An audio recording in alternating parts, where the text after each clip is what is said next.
Think about Stephen Colbert and Conan O'Brien, Jay Leno, Jimmy Kimmel, Jimmy Fallon. All these people have a couple of different things in common. I'm sure they're all great people in real life, but they're not very entertaining to watch. Their presentation is very samey, and their personalities, at least on screen, are what I would consider to be stale ass. And the thing that you get from that is not having a true connection with what you're watching, especially when it comes to them interviewing people.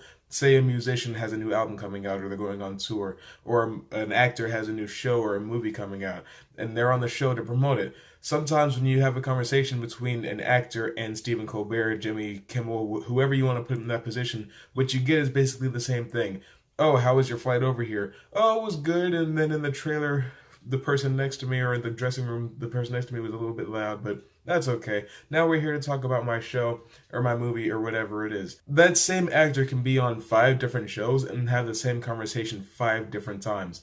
And in that being the case, you have to wonder what's the point of even watching any of these interviews if they're all going to be the same thing. Luckily, though, that's where the superhero, the absolute Chad of today's conversation topic, Sean Evans, comes in.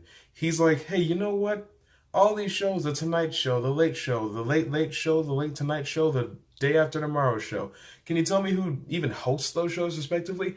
I don't think you can, because I'm pretty sure most of them have the same name. They're all either the Tonight Show or the Late Show. The only thing that sets them apart is the with this person.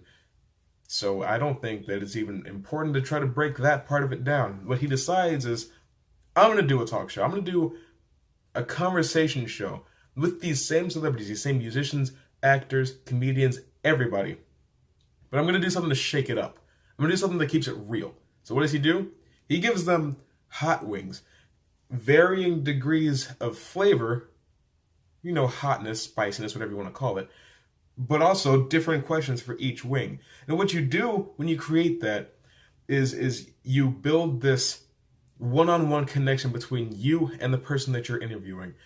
A level of honesty and realness. You peel back the I'm on TV personality, and you give the viewers the I'm in pain and I'm trying to answer this question while trying to fight off the flavor of this wing personality. That is as real and as true as you will ever get that person to be.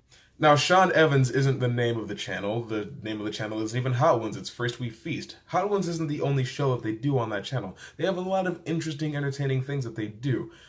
Sean, though, is pretty much the star of the show, and that's only because of how interesting and entertaining Hot Ones ends up being. He has a wide range of guests, from Charlize Theron one week to Martin Garrix the next week to Rhett and Link the very next week. It's interesting that he, as just a guy, basically, he's not some huge star. I don't even know what he might have done before he started Hot Ones. I haven't researched him that extensively. But he shows up on YouTube with this great idea. He starts talking to these guests, gets in contact with some of them. He started off kind of, small, people that weren't as big anymore, like Coolio. And just recently, he had Gordon Ramsay on the show. I'd call that quite the glow up. He hasn't even been doing it very long, but people enjoy what Hot Ones is. They like Sean, they like who he brings on, to the point that they've gotten the show to absolutely balloon. Now he's getting people that are as big as Gordon Ramsay, which is something that, from my understanding, has been a dream come true. People have been wanting Gordon to be on the show for a very long time. I hadn't personally thought about it, but once it was announced, I was bright-eyed. I couldn't wait to see what came of that. It seemed like a match made in heaven, like a Floyd Mayweather, Conor McGregor fight, just not nearly as disappointing. The best thing, though, about Sean, when you're watching Hot Ones, how he is on the show, he understands that he's a human and who he's talking to is a human, at least most of the time. So when he has the person eat this extremely spicy wing, it's like he's taunting them by moving straight on to the next question, because he is suffering nearly as much as the person that he's interviewing, but because of the nature of the show, because he's the one asking the questions, he has to move on. But the thing that happens when he does that is the guest will usually be like, hold on, you're okay? Hold on, give me a minute. Like, what are you doing? I'm not ready for that question. It's very funny, it's very amusing, because it's another thing that reminds you of how real the person that he's talking to is. Oftentimes, celebrities and stars are looked at as not people anymore. Like, they're not even allowed to have political opinions because they're famous. Like, an athlete will be told to stick to football if they say something political, but it's like, okay, stick to being a mailman then. Because this person is famous, they're looked at as less than human. That's something that Sean seems to know, seems to thrive on, and seems to reject entirely.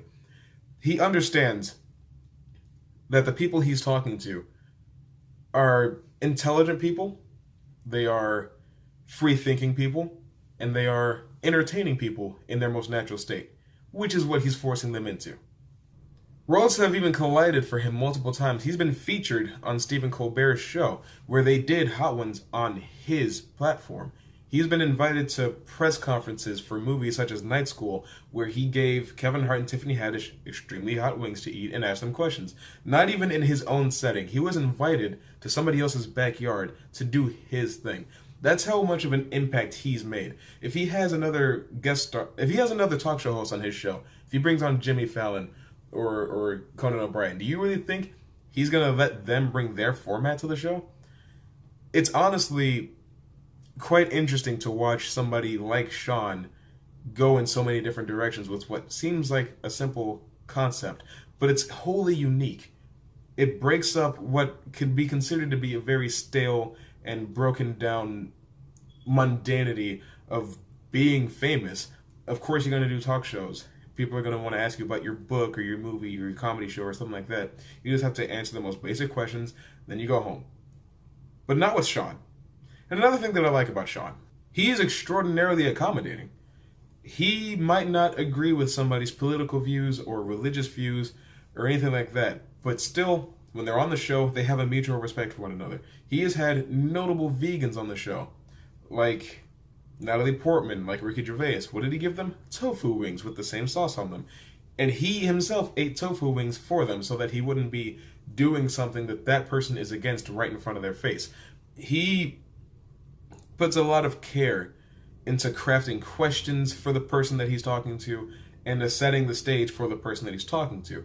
When he brought on Charlize Theron, he knew that she was South African. He knew that she was probably used to a certain level of spiciness, but he didn't try to step his game up to try to impress her because that would be being extraordinarily fake, and that's not something he's about.